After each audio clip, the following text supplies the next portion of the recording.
आजकल Indian entrepreneurship की बात हो तो एक नाम जरूर सुनने को मिलता है, अमन गुप्ता। तो चलिए आज बात करते हैं उसी शख्स की जिसने एक आइडिया को ग्लोबल ब्रांड बना दिया, और देखते हैं कि ये सब हुआ कैसे। तो इस पूरे सफर को समझने के लिए हमने इसे 5 हिस्सों में बांटा है। आइए एक एक करके इन्हें देखते हैं। तो सबसे पहले बात करते हैं कि आज अमन गुप्ता हैं कौन। सब जानते हैं, वो एक बहुत बड़ी ऑडियो और वियरेबल कंपनी के को-फाउंडर और चीफ मार्केटिंग ऑफिसर हैं। जी हां, हम बात कर रहे हैं ब्रांड बोट की। अमन गुप्ता ही वो चेहरा है, वो ताकत है इस ब्रांड के पीछे जिसे उन्होंने समीर मेहता के साथ मिलकर शुरू किया था। और ये मत सोचिएगा कि बोट सिर्फ एक इंडियन सक्सेस स्टोरी है। नहीं, ये तो एक ग्लोबल फिनोमेनॉन बन चुका है।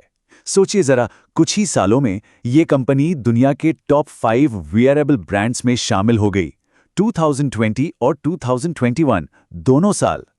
तो सवाल ये उठता है कि वो इस मकाम तक पहुंचे कैसे।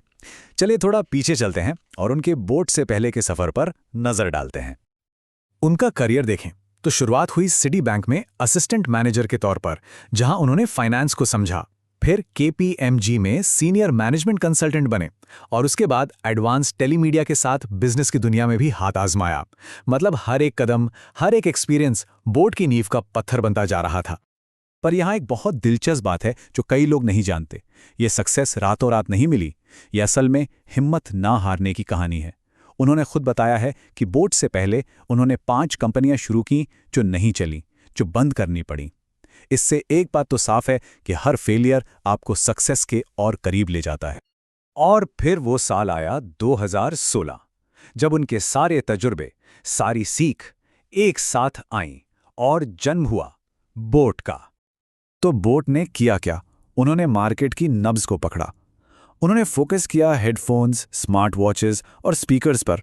मतलब वो प्रोडक्ट्स जो आज के यूथ को चाहिए, और वो भी ऐसे दाम पर जो सबकी पहुंच में हो। बस इसी स्ट्रैटेजी ने उन्हें सीधे कंज्यूमर के दिलों ने जगह दे दी। उनकी कामयाबी का एक और बड़ा राज था मेक इन इंडिया पर उनका जोर। ये सिर्फ इंडिया में बेचने की बात नहीं थी, ये इंडिया में बनाने की बात थी। और इस एक चीज ने देश भर के कस्टमर्स के साथ उनका एक इमोशनल कनेक्शन बना दिया, एक भरोसे का रिश्ता। लेकिन अमन गुप्ता ने सिर्फ एक कंपनी नहीं बनाई, धीरे धीरे वो खुद एक ब्रांड बन गए। और इसका सबसे बड़ा कारण था शार्क टैंक इंडिया। इस बिजनेस रियलिटी शो में एक जज, एक इन्वेस्टर के तौर पर वो रातों रात हर घर में पहचाने जाने लगे। और वो बस 1-2 एपिसोड के लिए नहीं आए, पूरे 4 सीजन वो शो का एक अहम हिस्सा रहे। इससे वो इंडिया में नए बिजनेस और स्टार्टअप्स का एक चेहरा बन गए। अब जाहिर है, जब कोई इतना बड़ा इम्पैक्ट डालता है तो उसे पहचान भी मिलती है, और अमन गुप्ता को भी मिली। आप देखिए, 2019 में business world young entrepreneur award, फिर 2020 और 2021 में बिजनेस वर्ल्ड और इकोनॉमिक टाइम्स दोनों की 40 अंडर 40 लिस्ट में शामिल हुए। और हाल ही में 2024 में उन्हें सेलिब्रिटी क्रिएटर के लिए नेशनल क्रिएटर अवार्ड भी मिला। मतलब अवार्ड्स की झड़ी लग गई। उनका असर सिर्फ इंडिया तक ही सीमित नहीं रहा। सोचकर देखिए, वो पीएम मोदी के साथ इंडो फ्रेंच सीईओ फोरम में इंडिया को रिप्रेजेंट कर रहे थे। ये अपने आप में बताता है कि वो इंडिया की बिजनेस स्टोरी का कितना बड़ा और जरूरी हिस्सा बन चुके हैं। तो एक इतना सक्सेसफुल ब्रांड बना लिया, टीवी पर इतना बड़ा नाम कमा लिया, ग्लोबल लेवल पर पहचान बना ली। अब सवाल यह है कि यहां से आगे क्या? आखिर में ये कहानी सिर्फ हेडफोन्स या स्पीकर्स की नहीं है, और ना ही सिर्फ एक इंसान की। ये कहानी है इंडिया के टैलेंट की, इंडिया के पोटेंशियल की, जिसे दुनिया के सामने रखा गया।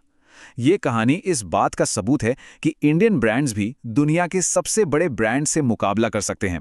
असल में अमन गुप्ता की कहानी सिर्फ उनकी नहीं, बल्कि एक नए सेल्फ कॉन्फिडेंस से भरे भारत की कहानी।